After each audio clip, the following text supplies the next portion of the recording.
권성동이 걸려들었습니다. 왜 장난질을 치기 시작했는지, 그리고 뒤에서는 국힘이 왜 망할 수밖에 없는지 논리적으로 보고드립니다. 끝까지 들어주시면 감사드리겠습니다. 이번 국회 몫의 헌법재판관은 전혀 상관이 없습니다. 이걸 권성동이 모르지 않고 실제 지지자가 헌법재판관 임명을 미루자는 메시지에도 권성동은 민주당이 단독으로 처리하면 더 위험하다고 말한 적도 있습니다. 실제 제가 민주당의 모 핵심 관계자와 연락을 취한 결과 국힘의 이런 움직임은 예상 범위 안에 있었으며 시간을 끌려고 하는 즉시 인사청문회를 패스하고 국회의장 직권으로 민주당 목 2명만 사전 임명 처리할 것이란 말을 했습니다. 이건 민주당 내부에서도 여러 번 나왔던 부분이고 국힘은 한 명 몫이 날라가 더 불리해집니다. 혹여 한덕수가 거부권을 쓴다. 그러면 즉각 탄핵시키고 경찰에서 내란 공범으로 체포해서 수사하면 됩니다. 덕수가 사는 길은 민주당과 공조의 차기 대선까지 조용하게 있는 겁니다. 그걸 모를까요? 말년을 빵에서 보내고 싶겠습니까? 그러면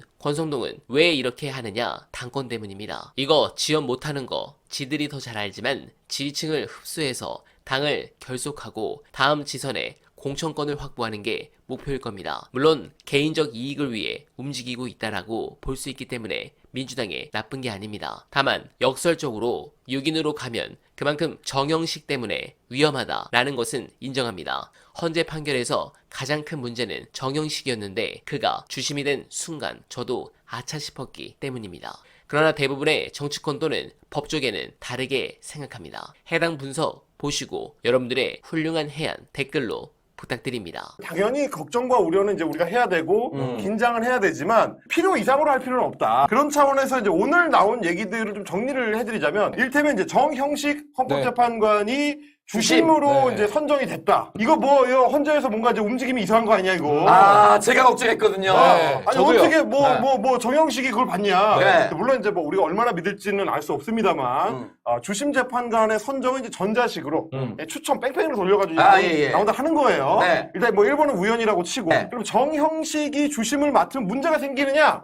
문제가 생길 가능성이 0은 아니죠. 근데 이제 뭐에 문제를 일으킬 수 있느냐가 중요한 건데 네. 재판의 일정을 다소 지연시키는 정도. 오히려 이제 주심 재판관이 알아보니까 약간 진행자 롤로 해서 그렇습니다. 어떤 특정한 이제 결과를 네. 도출한다기보다는 그러니까 제가 많이 네. 받았던 그런 재판들하고 약간 다른 게 뭐냐면 형사 재판들은 주로 이제 주심이 있고 그 옆에 이제 대배심들이 따로 이게 붙어 있잖아요. 보통은 선후배로 구성이 되죠. 그래서 이제 네. 이분이 재판 전체를 끌고 가면서 주심 네. 재판관 전체를 끌고 가면서 나머지가 보조하는 쪽에 가까운데 헌재의 주심 재판관은 일종의 이제 사회자 역할 좀 전에 얘기한 것처럼 어차피 이건 합의제 기구이기 때문에 혼자 마음대로 할 수 없어요. 제가 이제 일만의 가능성으로 시간을 끌 수도 있다라고 말씀드렸던 이유는 뭐냐면 시간을 오래 끌고 싶어도 나머지 재판관들이 그렇게 두지 않습니다.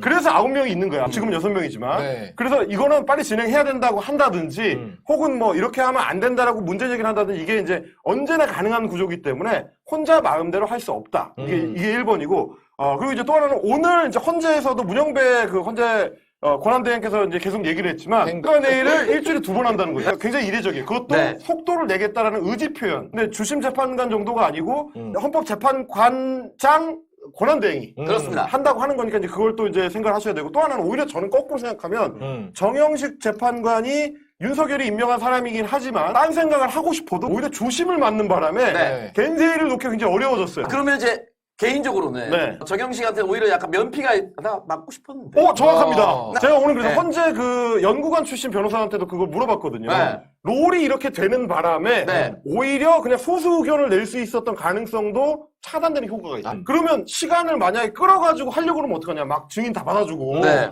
증거 자료 다 체크하자고 하고 이러면 어떻게 되느냐. 그거 이제 옆에서 다른 분들이 이제 커버를 하겠지만 그렇게 하는데도 한계가 있습니다. 왜냐면 4월에 행배형이랑 이제 다른 분 한 분이 이제 나가야 돼요. 임기가 만료가 되기 때문에 맞습니다. 네. 이 중요한 판결을 그 이후로 끌어갈 수가 없어. 그러면 이제 새로 선임하고 뭐 인사청문회하고 인사청문회하고 다시 와가지고 재판 기록 다시 보고 못합니다. 네네. 그러니까 아무리 늦어도 4월 전까지는 4월 중순 전까지는 결론이 난다.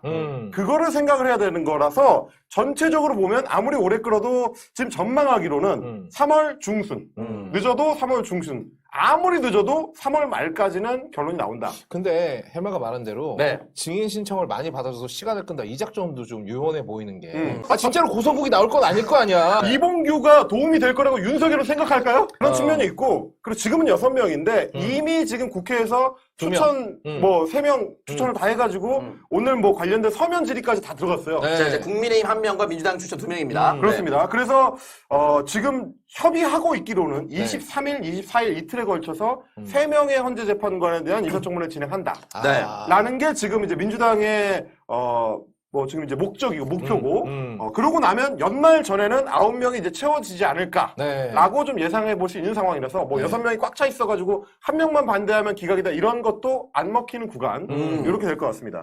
네, 공감합니다. 그러나 정영식은 파파이스 시절부터 김총수께서 수없이 많이 말씀하셔서 생각만 해도 지긋지긋한데 절대 방심할 수 없습니다. 그런 부분을 민주당이 잘 지켜보고 빠르게 재판관 임명을 처리해 주시길 부탁드리며, 그러면 왜 국짐은 이럴까? 국민의힘 의원들의 구성에서 법조인 출신이 많은 비중을 차지합니다. 또 법조인이 아니더라도 국민의힘 의원들은 대체로 조직에서 착실하게 차곡차곡 이력을 쌓아온 이들이 많습니다. 모범생들입니다. 대체로 조직, 강자에 순응하는 성향이 짙고 아울러 목표를 달성하는데 주안점을 두고 있습니다. 유시민 작가님 말씀처럼 성공, 돈 이런 걸 중심 가치로만 사는 인간들이죠. 이런 성향으로 인해 학교 다닐 때는 공부를 잘했고 사회에서는 성공을 했을 수 있습니다. 그래서 방법과 절차를 목적 달성에 비해 가벼이 여기는 이들이 꽤 많다는 것입니다. 그러나 민주주의는 절차입니다. 그리고 그 절차에 따른 결과는 비록 내 마음에 들지 않더라도 수용하는 것입니다. 이를 무너뜨린 극단이 윤석열, 내란입니다. 나라를 제대로 이끌려 하는데 야당이 방해한다고 해서 불법으로 계엄을 선포하고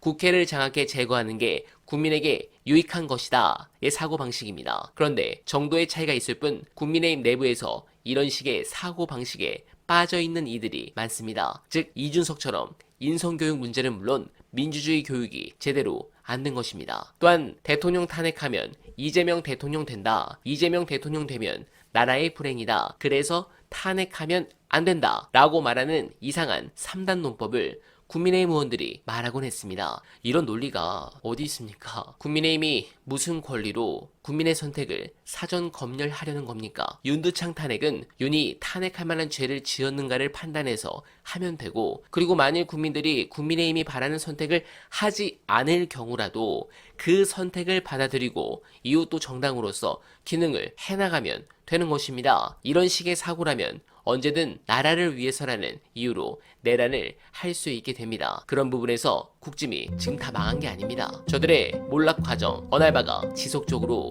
보고드릴 것을 여러분들께 약속드리며, 언알바는 오늘도 최선을 다하겠습니다. 여러분 고맙습니다.